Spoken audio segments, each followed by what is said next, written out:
Most of what people know about survival comes from TV shows, Hollywood movies, and that one guy at work who swears he could last a month in the woods with nothing but a knife. And that's exactly the problem. When things actually fall apart, the wrong information isn't just useless, it's fatal. Here are the 21 survival myths that will get you killed when SHTF. Myth 21. Drink your urine if you run out of water. This one has been shown on television so many times that people genuinely believe it's a viable survival strategy. It isn't. Urine is what your kidneys produce specifically to expel waste from your body. Salt, urea, creatinine, metabolic byproducts, and toxins your system has already processed and rejected. Drinking it doesn't return clean water to your body. It reintroduces concentrated waste that your kidneys then have to process again, using even more water to do so. The net result is increased dehydration, not relief from it. Each cycle of reingestion produces more concentrated waste and accelerates the deterioration.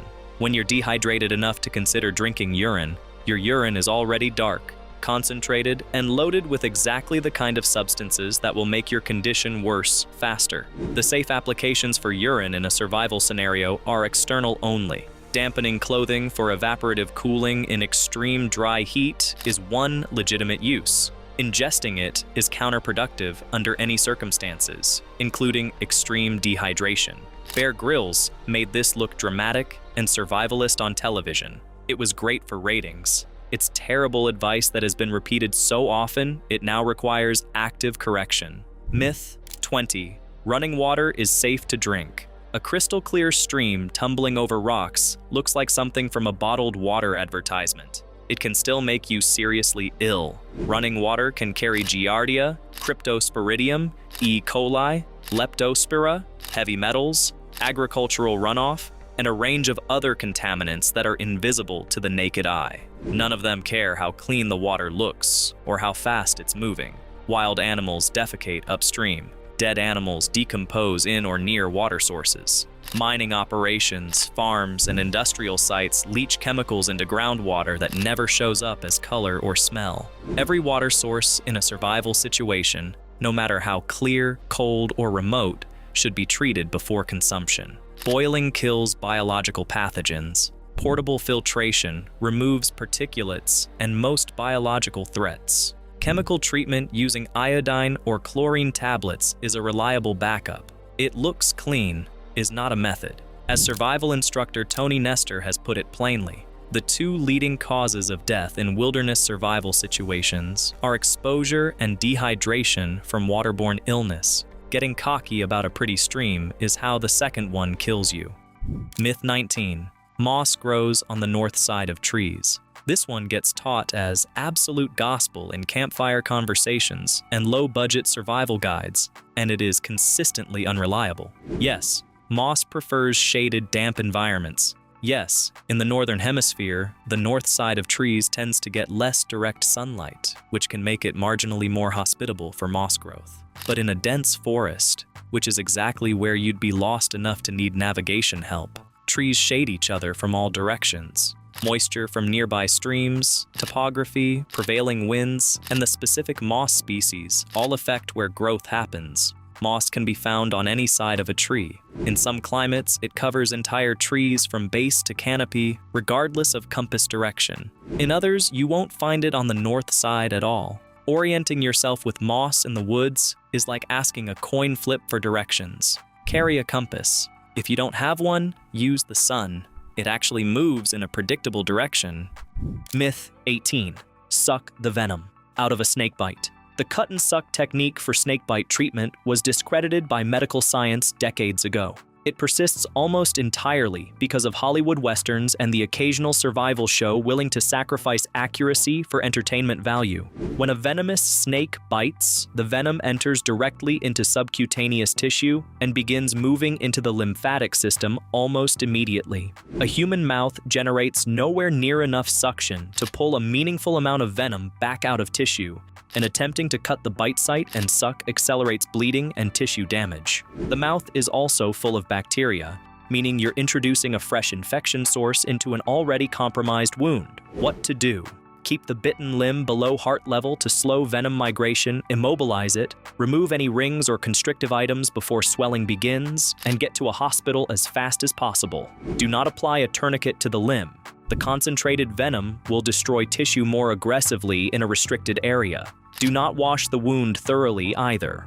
Residual venom on the skin helps hospital staff identify the snake species and select the correct anti-venom. Myth 17. You lose most of your body heat through your head. This myth entered the cultural bloodstream via a 1970 U.S. Army field manual that observed soldiers losing heat rapidly through their uncovered heads in cold conditions. The conclusion drawn, that the head is the primary source of heat loss, was a misreading of the data. The head accounts for roughly 10% of the body's surface area. For it to be responsible for the majority of heat loss, it would need to radiate heat at 40 times the rate of the rest of your skin. It doesn't. The reason soldiers were losing so much heat through their heads in that study was simply that their heads were the only uncovered part of their bodies. Any exposed body part loses heat at a similar rate per square inch. In cold conditions, the priority is covering all exposed skin, hands, neck, and face included, not obsessively protecting the head while leaving other areas uninsulated. A balaclava matters, but so do gloves. Myth 16. You can start a fire by rubbing two sticks together. Technically possible, practically something that will exhaust you, frustrate you, and leave you cold. Friction fire methods, bow drill, hand drill, fire plow, require specific combinations of wood hardness, moisture content, preparation, technique, and physical endurance. The spindle and fireboard need to be matched correctly, the tinder bundle needs to be prepared in advance, and the person doing it needs to have practiced repeatedly under non-emergency conditions. Even experienced outdoorsmen sometimes fail on the first several attempts. The thumbnail test, the idea that if you can dent a piece of wood with your thumbnail, it's suitable for friction fire, is itself a myth. Wood suitability depends on far more than surface hardness, and the test has no scientific basis. Survival expert and author Tim McWelch has noted that friction fire is one of the most skill-dependent techniques in bushcraft, and one of the most likely to fail under pressure without prior training. Carry a lighter. Carry two. Store a magnesium fire starter as backup. Fire under survival conditions isn't a bushcraft demonstration. It's a life or death priority, and redundancy matters more than technique. Myth 15. Find food first. Television survival shows love a foraging montage. Someone wanders through the woods, identifies edible plants, catches a fish, and settles in for the night with a full stomach. It creates great footage and reinforces the idea that a competent survivor's first priority is calories. It is also completely backwards as a survival priority. The human body can survive approximately 3 weeks without food, assuming reasonable health and hydration. It can survive roughly 3 days without water. It can survive 3 hours in harsh weather without shelter. The survival rule of threes, air, shelter, water, food in that order, reflects the actual timeline of physiological failure and has been consistently validated by wilderness medicine practitioners and survival instructors. Spending energy hunting or foraging in the early stages of a survival situation burns calories, risks injury from unfamiliar terrain, and takes time away from the shelter and water priorities that will actually kill you first. The specific irony of food-first thinking is that the effort of foraging makes you more hungry, more dehydrated, and more vulnerable, while addressing the least urgent item on the list.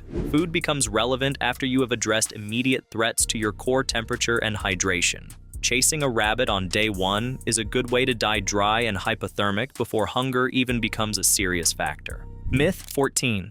Alcohol warms you up.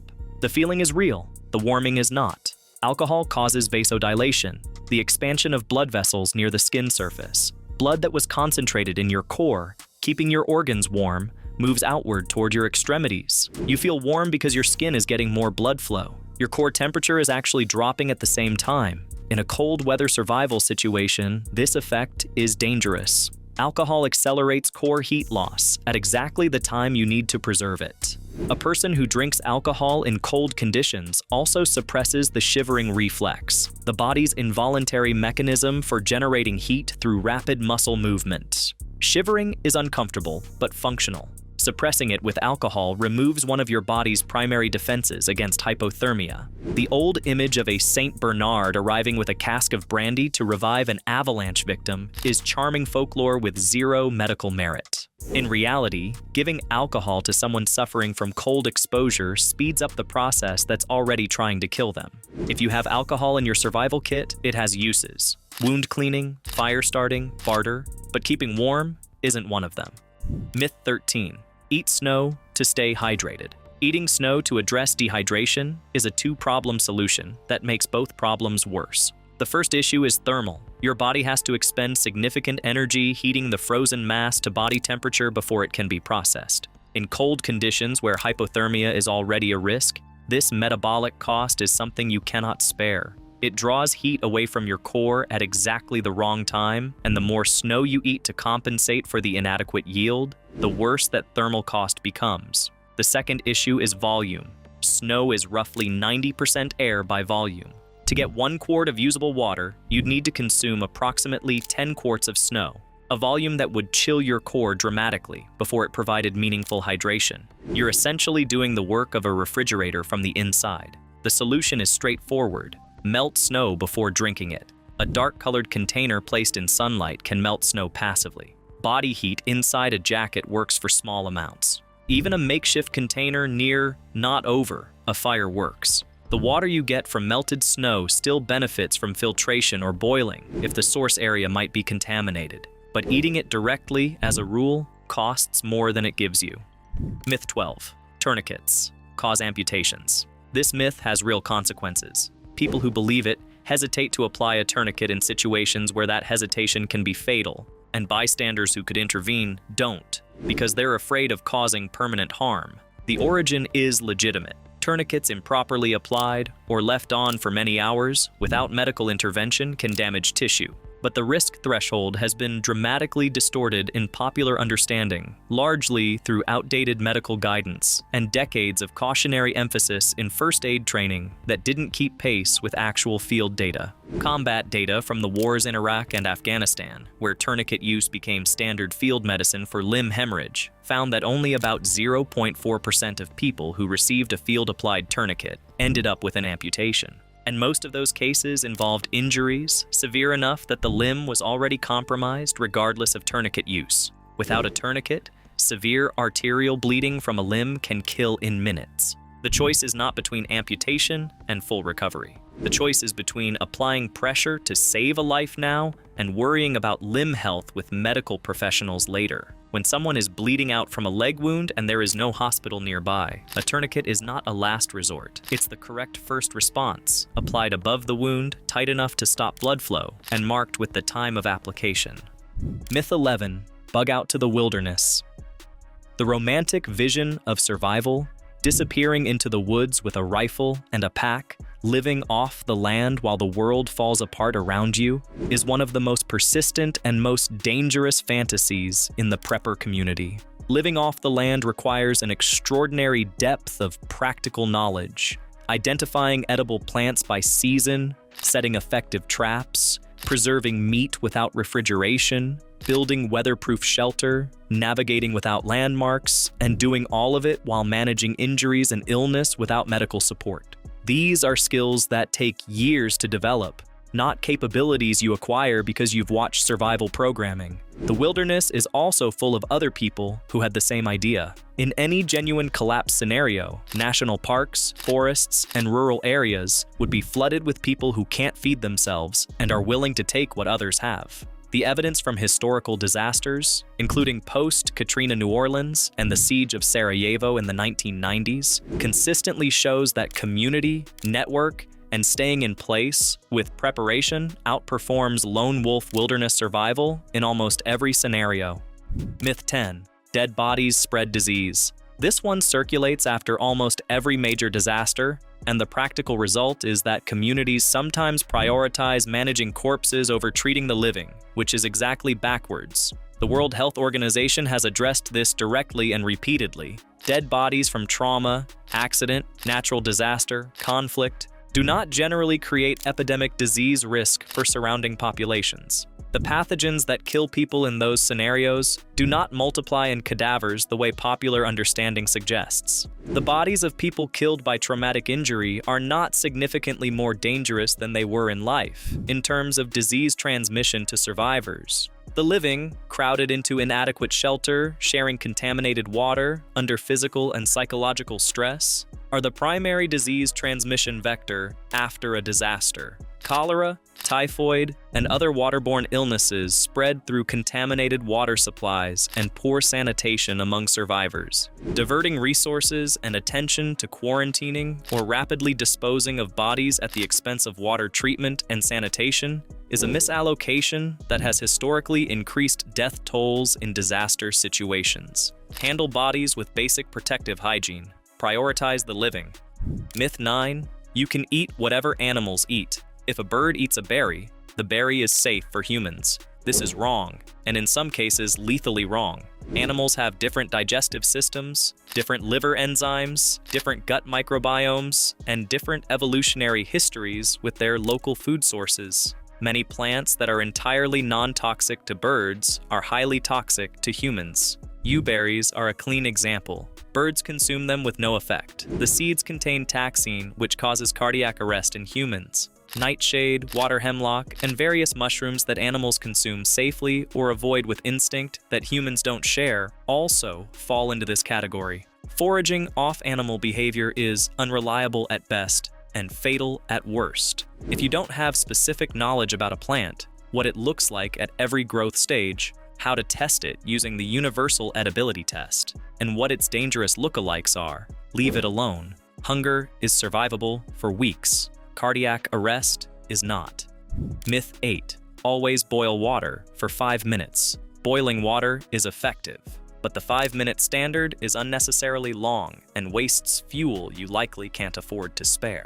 Waterborne pathogens, bacteria, viruses, and protozoa, including Giardia and Cryptosporidium, are killed at temperatures between 60 degrees Celsius and 70 degrees Celsius, well below the boiling point of 100 degrees Celsius. By the time water reaches a full rolling boil at sea level, it has already been at lethal temperature for pathogens for some time. The Centers for Disease Control and Prevention and the World Health Organization both state clearly that bringing water to a rolling boil is sufficient, without specifying additional minutes. The 5-minute rule likely originated as a safety margin or a misapplication of sterilization standards used in medical and laboratory contexts, where the threshold is higher and the stakes are different. In a field survival context, it became gospel through repetition. The one meaningful adjustment is altitude. Water boils at a lower temperature as elevation increases, due to reduced atmospheric pressure. At elevations above approximately 6,500 feet, a 1-minute boil at rolling temperature is recommended as a precaution because the boiling point may be closer to 93 degrees Celsius rather than 100 degrees Celsius. At normal elevations, the rolling boil is the end point. Additional boiling doesn't make the water safer. It just evaporates your supply and burns fuel that has other uses. Myth 7. Lean-to shelters are the go-to. Lean-tos look the part. They appear in survival guides, appear on television, and have become the default mental image of emergency field shelter. They're also a poor choice if your priority is staying warm. A lean-to is essentially a windbreak with a sloped roof. It does almost nothing to retain body heat because 3 sides are fully open to the air. Wind passes through freely, carrying away the heat your body generates. In mild conditions or light rain, a lean-to is adequate. In cold, wet, or windy conditions, the conditions where shelter is actually life or death, a lean-to will keep the rain off your head while allowing the environment to strip every calorie of warmth your body produces. Effective cold weather emergency shelters need walls, a low doorway, and a ceiling close to the body, all of which reduce the air volume you have to heat and create a meaningful buffer against wind. A debris hut, constructed by piling leaves and branches over a frame with an entrance small enough to trap body heat, retains warmth orders of magnitude better than a lean-to. A snow shelter, properly built, can hold interior temperatures above freezing even when it's severely cold outside. Build for aesthetics on a camping trip. Build for function when your life depends on it.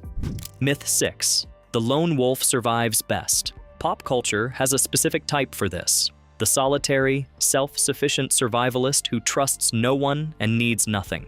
In an actual emergency, this person dies first, or if they survive worse than they would have in a group. Humans are social animals for survival reasons. Groups distribute watch duties, meaning individuals can sleep. Groups share skills. One person might know medical basics, another construction, another food preservation. Groups provide redundancy when someone is injured or ill. Groups can accomplish physical tasks, building shelter, moving supplies, defending a position that a single person cannot. The evidence from every documented long-term survival scenario, from historical sieges to post-disaster communities to wartime civilian populations, points consistently toward community survival outperforming individual survival. Isolation compounds every other problem. As FEMA's own community emergency planning materials note, social networks are one of the most reliable predictors of community resilience after a disaster.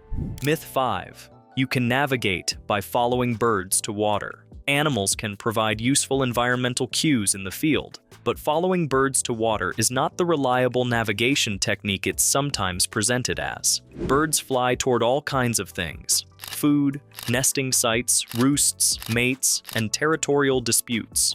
Migration patterns are seasonal and largely irrelevant to short-term ground navigation.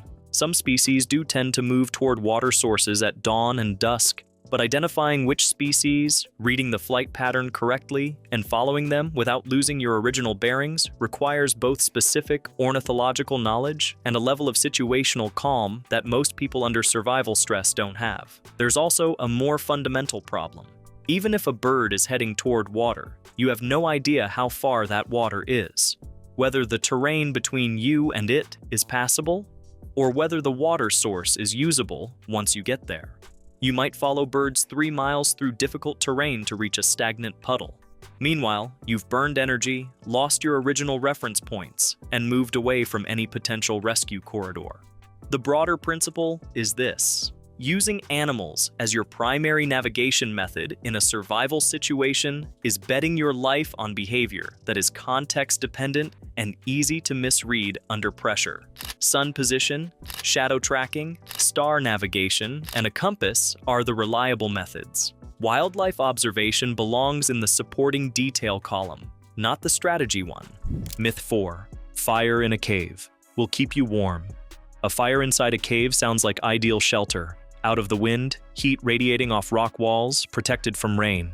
The reality is more complicated and potentially fatal. Rock contains moisture in fractures and pores. When heated rapidly by a fire built underneath, that moisture expands as steam and can cause the rock to fracture explosively, a process called spalling, sending fragments at high velocity with no warning. Cave ceilings and walls that look completely solid can shatter when a fire is built beneath them.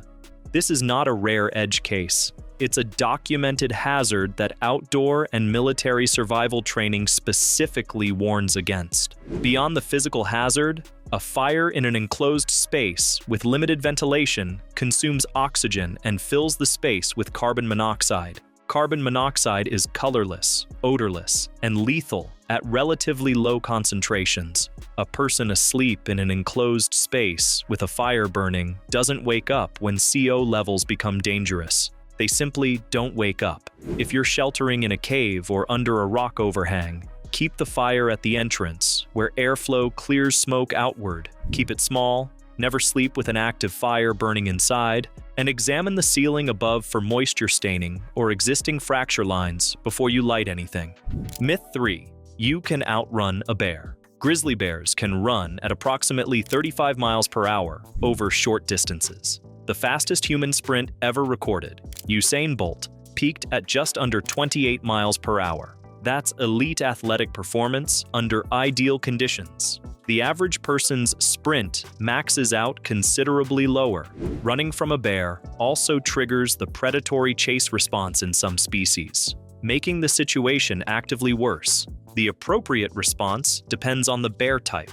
With a black bear that is being aggressive, fight back. They are typically smaller and less dangerous, and showing aggression often deters them. With a grizzly bear that charges without provocation, playing dead, flat on your stomach, hands protecting the back of your neck, is the recommended response. With a grizzly that is actively predating, rare, but it happens, fight back. With any bear that enters a tent at night, fight back aggressively. The universal wrong answer is running. You will lose.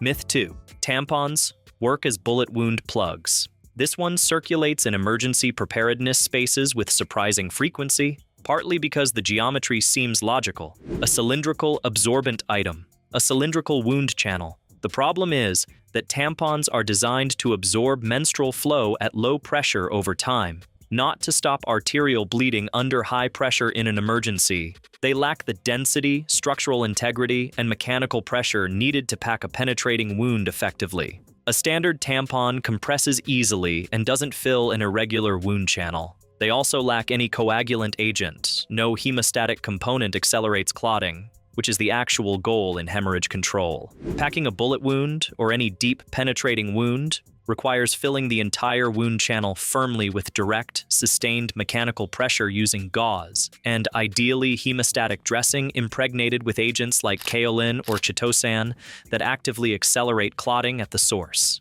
Combat gauze, the hemostatic product used by U.S. military medics, is the standard of care for this reason. It costs around $15 per package and weighs almost nothing. A proper tourniquet costs around $30. Both are small enough to fit in a jacket pocket. Wound packing gauze and a tourniquet belong in every serious emergency kit. If your first aid planning relies on improvising with bathroom supplies, the preparedness gap isn't the tampon, it's that the right gear was never acquired in the first place. Myth 1. Being armed means you're prepared. A firearm is a useful tool in certain survival scenarios. It is not a survival plan, not a substitute for food and water, not a medical kit, not shelter, and not a community. The prepper cultural fixation on firearms and ammunition, driven significantly by television programming and online communities, consistently leads people to overinvest in weapons and underinvest in the fundamentals that survival actually depends on. Food storage, water filtration, medical training, community relationships, and practical skills like fire making, navigation, and first aid have a higher return on investment than caliber debates for the vast majority of realistic emergency scenarios. History bears this out repeatedly. In the aftermath of Hurricane Katrina, the people who fared best weren't the ones with the most weapons. They were the ones with community networks, food stores, and practical skills. The same pattern holds across documented disaster responses globally. A gun is a tool. Preparation is a system. Confusing the two is the last myth on this list, and arguably the most common one. Survival information is everywhere, and most of it, the stuff that sounds confident and cinematic and gets millions of views, is wrong. The gap between what looks good on screen and what actually keeps you alive is wide enough to fall into, and people have fallen into it. The good news is that real survival preparedness isn't glamorous, complicated, or expensive. It's water storage and filtration, medical training, community relationships, redundant fire starting tools, and the willingness to question what you think you already know. Every myth on this list has a clear, factual correction. And knowing those corrections before you need them is the difference between a bad situation and a final one. The people who survive aren't usually the ones with the most dramatic setup or the most gear. They're the ones who understood the basics, stayed calm, and didn't make decisions based on what they remembered from a television program. That's it. No shortcuts, no cinematic survival moments, just preparation, knowledge, and the absence of catastrophically wrong assumptions. If this video was useful, hit like and subscribe. There's a lot more where this came from. And in this particular subject, the details really do matter.